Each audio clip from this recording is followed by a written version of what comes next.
We were walking along those beautiful cobbled streets that they have in Wales, and one of my friends walked past two girls, and he felt God say to him, one of them has a broken toe. It was a word of knowledge that God gave him.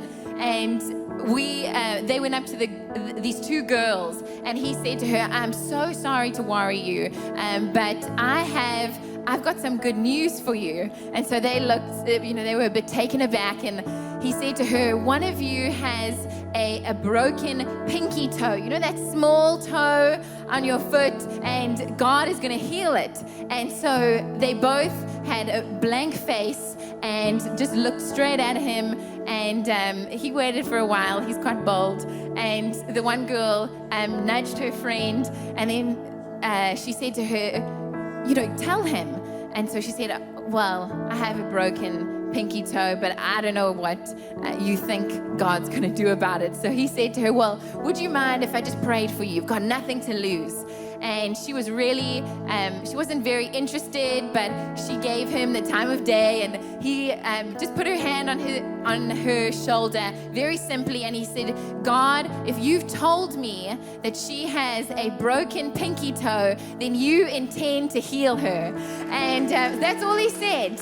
And after he prayed that with her blank face, in about a matter of a few seconds, she just burst out into tears. But it wasn't the kind of tears that we normally see. It was heaving. She started weeping, and she was heaving and heaving. And we've seen some pretty wild miracles in this environment. And so he asked her, what's happening? And she said, you won't believe this, but I felt electricity in my toe. And she started to tap her foot, and she started to jump on this toe. And she said, my toe's healed, my toe's healed.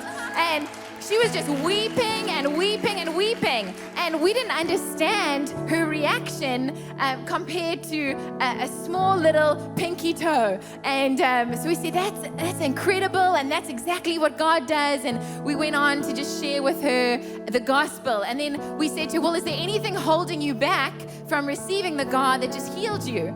And she said, well, no, there's nothing. And her friend said, I want to receive Jesus too. So on the spot, we got to pray with them, and they received Jesus into their hearts from a broken pinky toe. And our friend who had the camera on afterwards said, can I chat to you guys? And he was asking them some questions, and he said, I'd love just to ask you a little bit about your reaction. And he said to her, tell me about what was going on inside of you. And she said, well, being a Muslim, I believe that because I don't believe in Jesus, I didn't think that Jesus would do good things for people who didn't believe in him. And she started to cry again, and she said, I didn't believe in Jesus, but I've never known God to do good things for people who aren't like him and don't do good things. All her friends that were on that high street came running out, and they got healed as well. And there were a whole bunch of them who gave their lives to Jesus as well, just from one small pinky toe getting healed. And so whatever God has promised you, he intends to give you. If you have an impossible situation, I want you to put up your hand. Okay.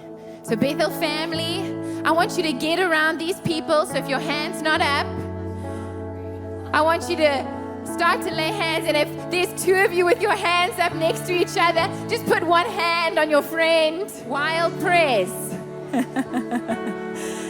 that are worthy of our wild God. To the God of the impossible.